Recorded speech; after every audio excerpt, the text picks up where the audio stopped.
भगवान जी के नाम पर, महादेव जी के नाम पर जो उन्होंने लूट मचाई थी, उनको महादेव जी ने सजा देना शुरू कर दिया है कि महादेव ऐप के सट्टे को, पैसे को विधानसभा चुनाव में उपयोग किया गया है। अरे पूर्व मुख्यमंत्री हो, पूर्व सरकार के मुखिया हो, अगर तुम्हारा तंत्र इतना कमजोर है, हमारी कमजोरी नहीं हो, तुम्हारी कमजोरी है। वो कानूनी कार्रवाई को गीदड़ भपकी कहते हैं, तो वो जो करते थे वो कौन सी भपकी थी, जरा इसको भी बता दें।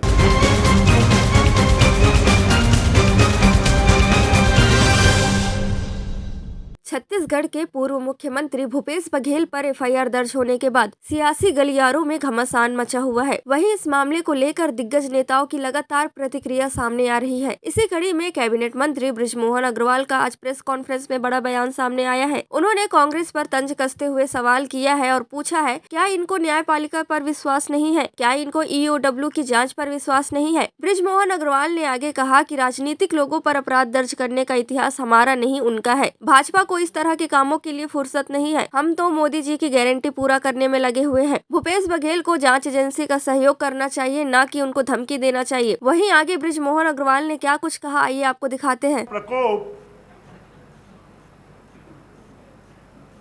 अब कांग्रेस पार्टी और उसके तत्कालीन मुखिया भूपेश बघेल जी पर अब दिखाई देने लगा है। चोरी ऊपर से सीना जोड़ी, इसकी तर्ज पर रायपुर से भागकर राजनांदगांव गए और सीना जोड़ी करने के लिए नांदगांव से भागकर सब कार्यक्रम कैंसिल कर रायपुर आए। इतना डर उनको क्यों सता रहा है?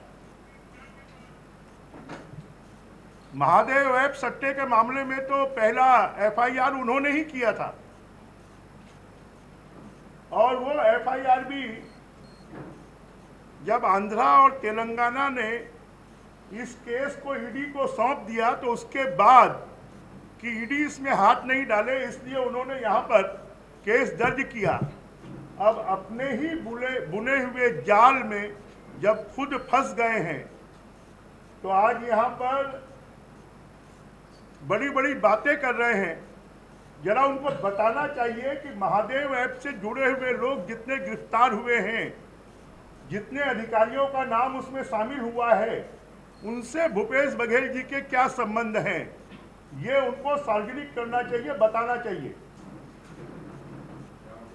रानू साहू जिसके ऊपर कोयले घोटाले का मामला सामने आ चुका था, उसके बाद में उनको हटाकर अच्छी जगह पर पदस्थ करने वाले कौन लोग हैं? छत्तीसगढ़ में चाहे शराब घोटाला हो, चाहे कोयला घोटाला हो, चाहे गौठान घोटाला हो, चाहे पीडीएस घोटाला हो, चाहे डीएमएफ घोटाला हो, और मालूम नहीं ऐसे कितने घोटाले हैं। अभी तो एक घोटाले के एफआईआर में तत्कालीन मुख्यमंत्री का नाम आया है तो घबरा गए। जरा हम उनसे पूछना चाहते हैं कि असीम दास नामक व्यक्ति से जो 5.39 करोड़ रुपए ईडी ने बरामद किए थे, उनका जो बयान है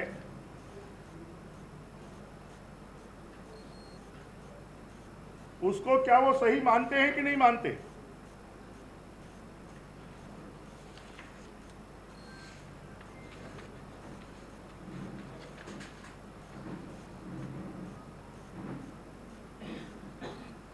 अगर गूगल ऐप में 508 करोड़ टाइप करेंगे तो आपको इस पूरे खेल का डिटेल्स आपको मिल जाएगा।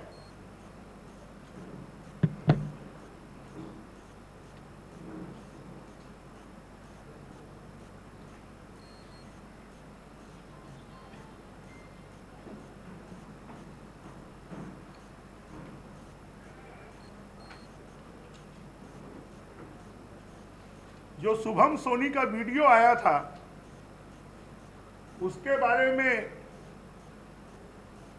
भूपेश बघेल जी का क्या कहना है? खाली अभी तक जितनी जांच हुई है उसमें जितने नाम आए हैं, पकड़े गए अभियुक्तों ने जो बयान दिया है, उसकी सत्यता के बारे में कभी भी भूपेश बघेल जी ने एक शब्द नहीं कहा। खाली यही कहा कि वो झूठ है, झूठ है, झूठ है। तथ्यात्मक बयान आज तक उन्होंने क्यों नहीं दिया? अभी भी कल प्रेस कॉन्फ्रेंस में उन्होंने जिन बातों को कहा कि ये राजनीतिक विद्वेष की भावना से किया जा रहा है, डिटेल जवाब क्यों नहीं देते?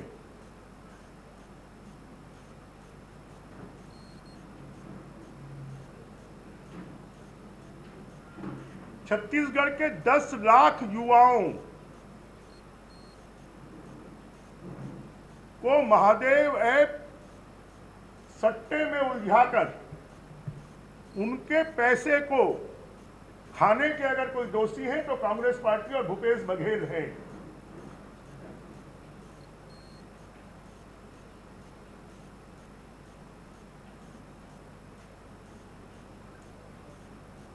और ये इस बात से भी साबित हो गया है कि ये और इनके लोग हाई कोर्ट और सुप्रीम कोर्ट में गए हैं तो सबकी जमानतें निरस्त हुई हैं। क्या इनको न्याय प्रणाली के ऊपर में विश्वास नहीं है?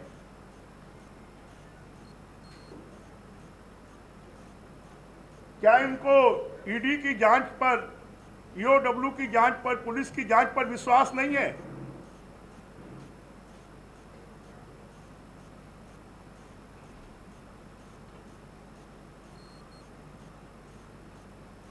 यहां तक कि सुप्रीम कोर्ट ने एक मामले में बार बार जमानत के लिए आने के कारण 1 लाख रुपए उनके ऊपर में जुर्माना भी लगाया है।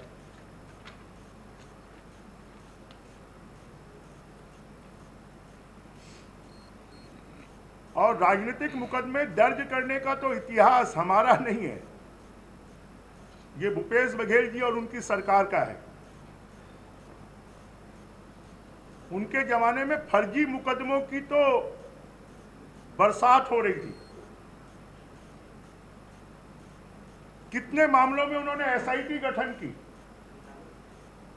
और एक भी एसआईटी हाई कोर्ट में नहीं टिकी। हाई कोर्ट ने सभी एसआईटी को रद्द कर दिया।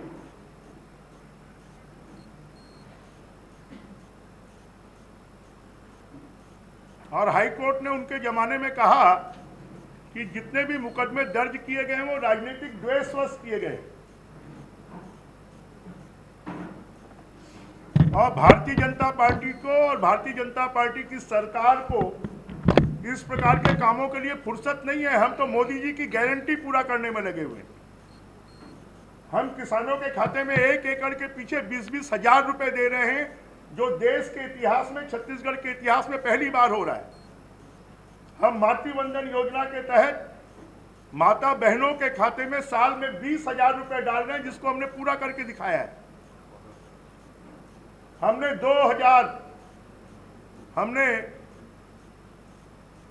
पुराने 2 साल के बोनस को किसानों के खाते में डालकर पूरा करके दिखाया है। हमने तेंदुपत्ता के संग्राहकों को 4500 की जगह 5500 रुपए देने का जो वादा किया था उसको पूरा करके दिखाया है।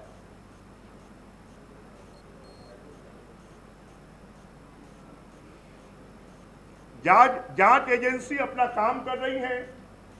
भूपेश बघेल जी को उसमें सहयोग करना चाहिए, ना कि आके धमकी देना और जांच से भागने का काम उनको करना चाहिए।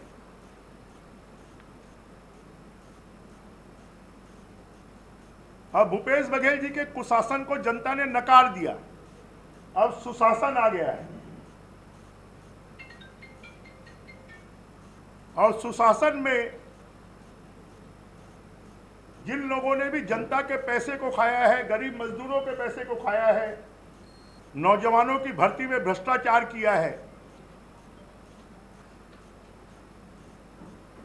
वादा खिलाफी की है, विकास विरोधी काम किया है, अब उनमें सब में डर पैदा हो गया है, भय पैदा हो गया है कि जनता ने तो नकार दिया है और जब कानून अपना काम करेगी तो उनकी गति क्या होगी, इससे वो डरे हुए हैं। और इसलिए हम छत्तीसगढ़ की जनता से आह्वान करेंगे